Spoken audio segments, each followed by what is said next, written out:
अभी जैसा कि आपने देखा था कि कितने महान कर्मयोद्धाओं का सानिध्य आशीर्वाद हमें प्राप्त हुआ। जब हम मथुरा से बात कर रहे हैं और राधा कृष्ण हूं, ऐसा कैसे संभव है?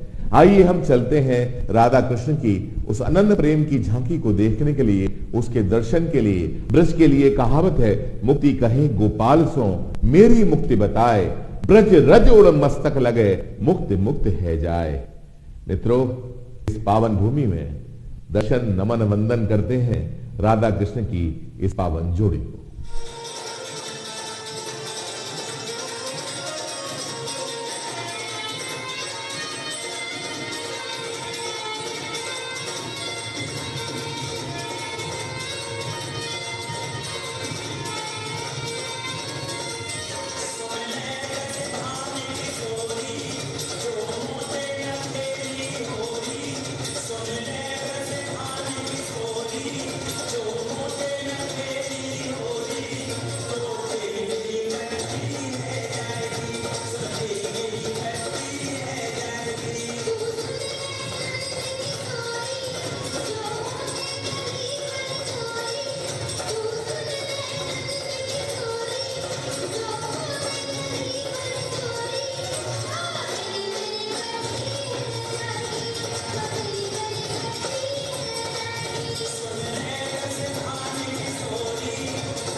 सुबह सवेरे लेकर तेरा नाम प्रभु,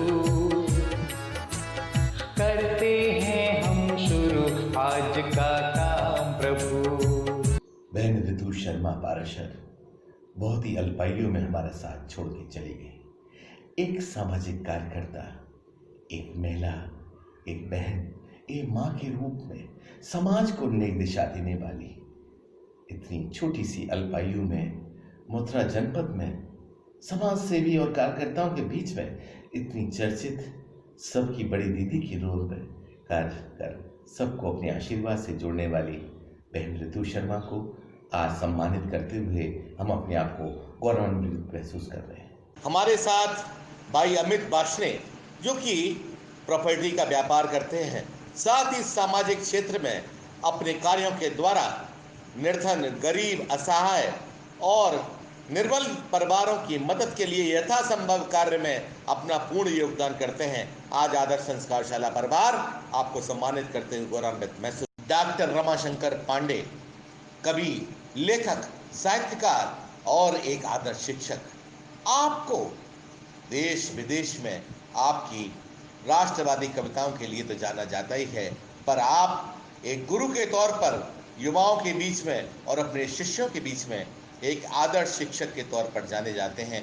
आज डॉक्टर रमाशंकर पांडे को आदर्श संस्कारशाला परिवार सम्मानित करते हुए गौरवान्वित महसूस। द्वारका प्रसाद जी चित्रकार, चित्रकला के माध्यम से देश विदेश तक ब्रज की ख्याति को पहुंचाने के लिए लगातार कार्यरत, युवाओं के लिए प्रेरणा स्रोत, लोगों को स्वरोजगार का प्रशिक्षण प्रदान करना, लोगों को संस्कृति, साहित्य और खासकर लोक कलाओं से जोड़ने के लिए कार्यरत हैं श्री द्वारका प्रसाद जी चित्रकार, वृंदावन से। श्री लोकेंद्र नाथ कौशिक, गोवर्धन से ताल्लुक रखने वाले और साधारण से परिवार से ताल्लुक रखने वाले इस युवा ने अपने युवा काल से और आज तक की अवस्था में नाटक, रंगकर्म और नौटंकी, विभिन्न क्षेत्रों में रंगमंच को नए नए आयाम देते हुए लगातार अपनी सेवाओं के माध्यम से संस्कृति, समाज का संरक्षण करते हुए लोगों को दिशा दी है। आज हम गौरवान्वित महसूस करते हैं कि हमारे मध्य श्री लोकेंद्र नाथ कौशिक आज हमारा गौरव बढ़ा। भाई मुकेश शर्मा जी, जो रंगकर्मी होने के साथ साथ एक सामाजिक कार्यकर्ता हैं, युवाओं को पूरे देश में घूम घूम कर रंगकर्म के माध्यम से रोजगार कमाने और उनके जीवन को नए नए आयामों से जोड़ने के लिए, उनके सपनों में नई उम्मीदों को जोड़ने के लिए भाई मुकेश शर्मा जी कार्यरत हैं। भाई मुकेश शर्मा जी के द्वारा पिछले 5 वर्षों के दौरान 7 फिल्मों का और कई सारे सीरियलों का कास्टिंग और लेखन का कार्य किया गया है। आज हम गौरवान्वित महसूस कर रहे हैं भाई मुकेश शर्मा हमारे मध्य उपस्थित। कहते हैं आसमान में उड़ने के लिए पंखों की नहीं, उम्मीद की जरूरत होती है। भाई तरुण शर्मा एक ऐसा नाम जो युवाओं के लिए एक नई ऊर्जा और एक नई प्रेरणा के तौर पर आदर्श स्थापित करता हुआ समाज में नई रोशनी प्रदान कर रहा है। भाई तरुण शर्मा ने इन विपरीत और विषम परिस्थितियों में समाज की मदद करने के लिए, समाज के अंतिम परिवार के अंतिम जन की मदद करने के लिए यथासंभव प्रयास किए। तन मन धन से दिन रात 24 घंटे अपनी सेवाओं के माध्यम से भाई तरुण शर्मा ने एक एवं ऐसा कार्य किया है जो अपने आप में।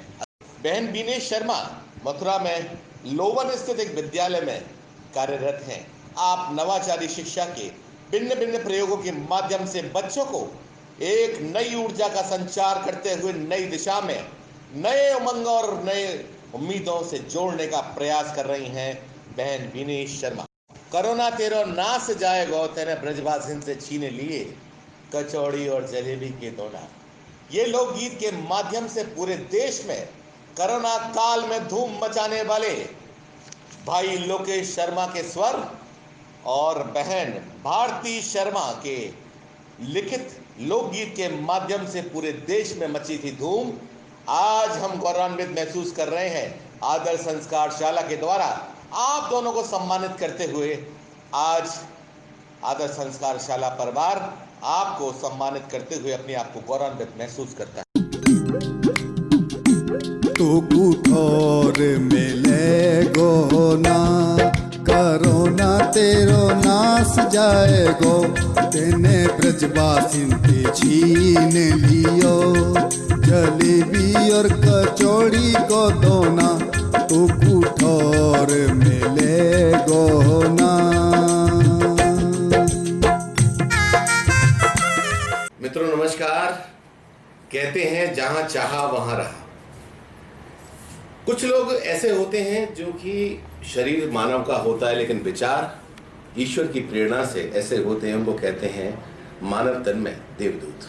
आज हम आपकी मुलाकात एक ऐसे व्यक्तित्व से कराने जा रहे हैं जिन्होंने अपने कर्म की खुशबू से और अपने व्यक्तित्व के प्रभाव से समाज के अंतिम जन के परिवार का राशन चलाने से लेके, उसकी दवा की व्यवस्था से लेके, उसकी और छोटी मोटी जरूरत के लिए इस विषमतम काल में एक नए अवतार में, एक नए रूप में समाज की सेवा के लिए सर्वस्व समर्पित 24 घंटे तन मन धन की सेवा कर। उनका मानना है कि मैं जिनकी सेवा कर रहा हूं, ये मेरी सेवा लेकर मुझ पर बहुत बड़ा उपकार कर रहे हैं। ऐसे महान व्यक्तित्व के साथ आज हम बैठे हैं।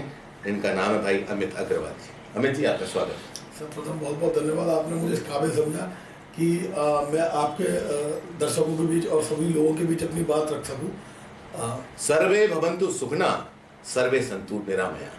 विश्व वसुधैव कुटुम्बकम की भावना से ये आपके मन में अब जब हमने मालूम पड़ा कि इस 3 महीने के कार्यकाल के दौरान आपने ना दिन देखा, ना रात देखा, ना कोई आपने अनजाने उस शत्रु को देखा जिसको लोग कहते हैं कोरोना, जिसका कि डर लोगों के मन में सता रहा था, और आपने ऐसी मानव की सेवा करी कि सारी परिस्थितियां, सारी विषम परिस्थितियां एक तरफ और आपका सेवा भाव एक तरफ।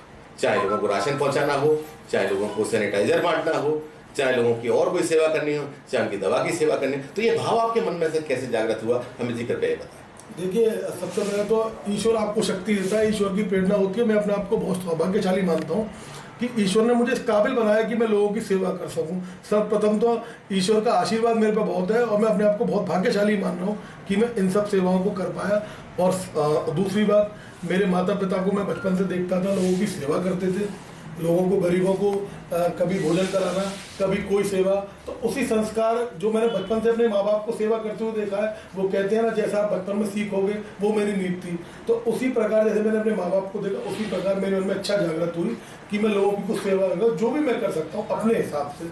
और मैं लोगों से भी ये कहना चाहूँगा कि आप किसी की जो भी सेवा कर सकते हैं।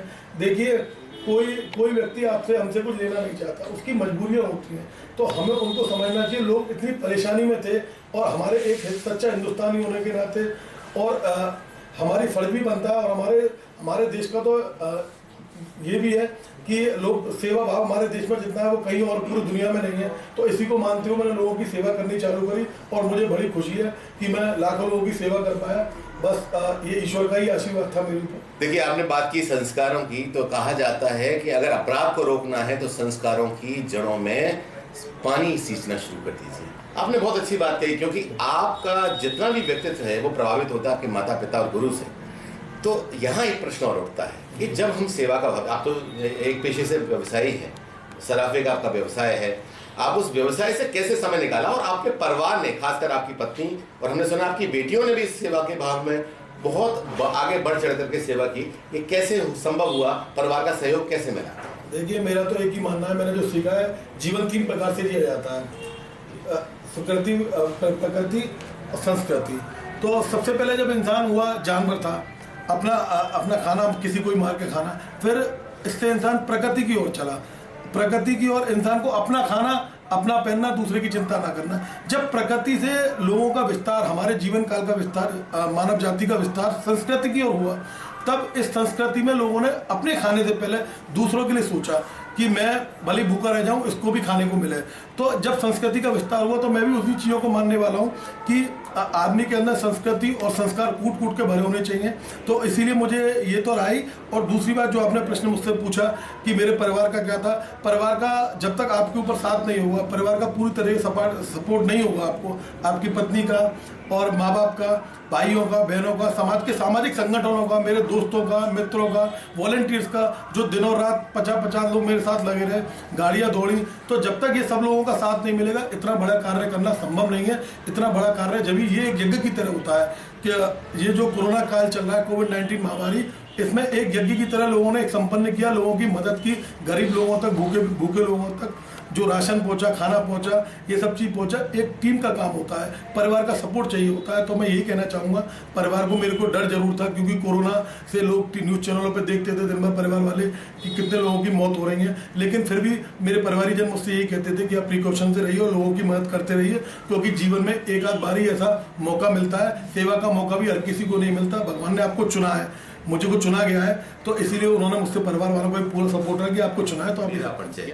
एक ऐसे व्यक्तित्व के साथ आज हम बैठे हैं, बहुत आनंद आया। एक अंतिम प्रश्न अमित जी आपसे पूछना चाहेंगे, युवाओं को क्या संदेश देना चाहेंगे, क्योंकि आपके इस कार्यक्रम को देश के 27 राज्यों के लोग देख रहे हैं, और जब वो देख रहे हैं तो आपसे कुछ प्रेरणा लेकर के क्या सीखें, आप क्या संदेश देना चाहेंगे खासकर देश के युवाओं? सबसे पहले सभी को प्रणाम करता हूँ, मैं अमित अग्रवाल सभी को प्रणाम करता हूँ जो भी मुझे देख रहे हैं, और आप सबका बहुत बहुत धन्यवाद कि मैं डॉक्टर दीपक गोस्वामी का भी बहुत बहुत धन्यवाद करना चाहूँगा कि इन्होंने मुझे ये मौका दिया कि मैं इतने लोगों के सामने अपनी बात को प्रस्तुत कर सकूँ। मैं युवाओं से यही कहना चाहूँगा कि आप देश की अगर कहीं तरक्की होती हो तो युवाओं का सब में बड़ा हाथ होता है, युवा ही देश की तरक्की का एकमात्र साधन होते हैं। और सबसे बड़ी बात, युवाओं को अपने संस्कारों को, जो जब इस युवा असली मायने में जब ही शिक्षित होंगे मेरे हिसाब में, जब उनमें संस्कार की प्राप्ति होगी, जिससे कि लोग जो नैतिक जिम्मेदारी है, नैतिक शिक्षा है, उसको समझें और अपने जीवन में डालें, जिससे कि शिक्षित होने के साथ साथ संस्कारी भी हों और लोगों की मदद करें। जितने ज़्यादा से ज़्यादा लोग एक दूसरे की मदद कर सकते हैं वो करें, जिससे कि एक बार फिर ये महामारी तो दूर होगी, निश्चित रूप से जाएगी, लोग हमारा जीवन अच्छे तरीके से चल सके और एक दूसरे की मदद का भाव भी हमने सीखा है। तो यही मैं आपसे हाथ जोड़ कर निवेदन करूंगा, जो आप कर सकते हैं लोगों की मदद करें।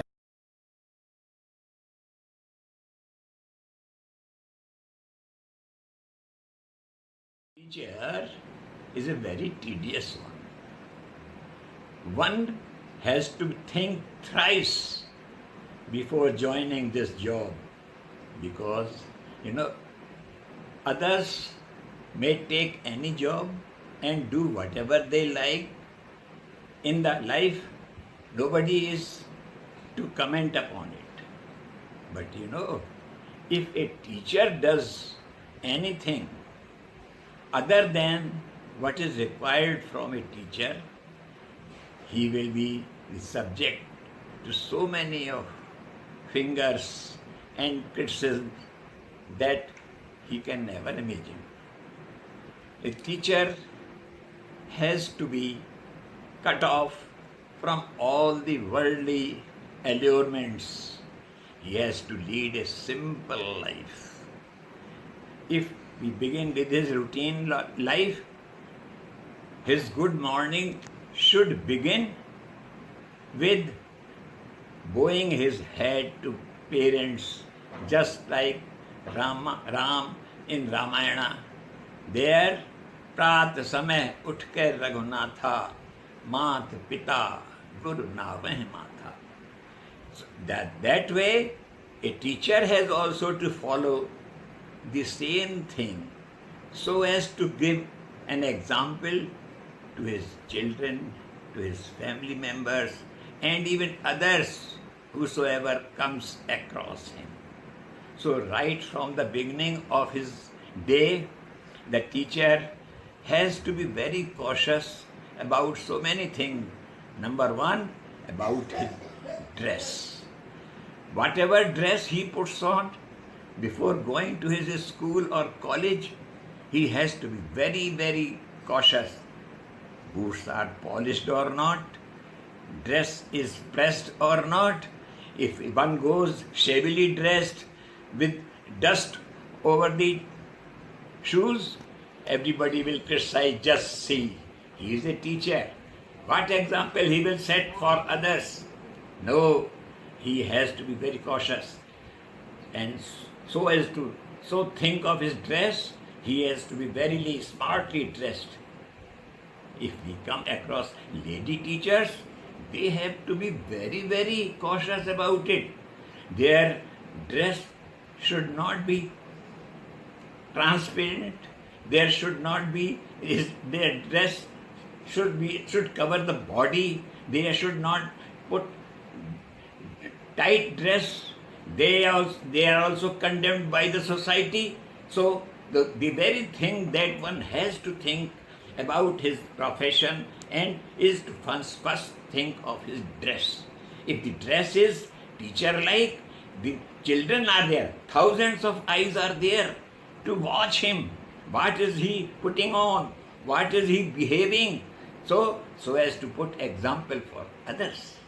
So that is why he has to be very cautious about his dress also, about his shoes, about his nails, about his hair. All these things have to be considered a lot.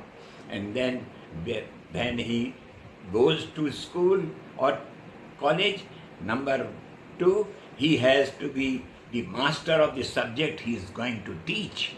You know, if he has gone to the class without preparation, the children, if any one of the child puts a question and he fails to satisfy him, he will not be called a teacher.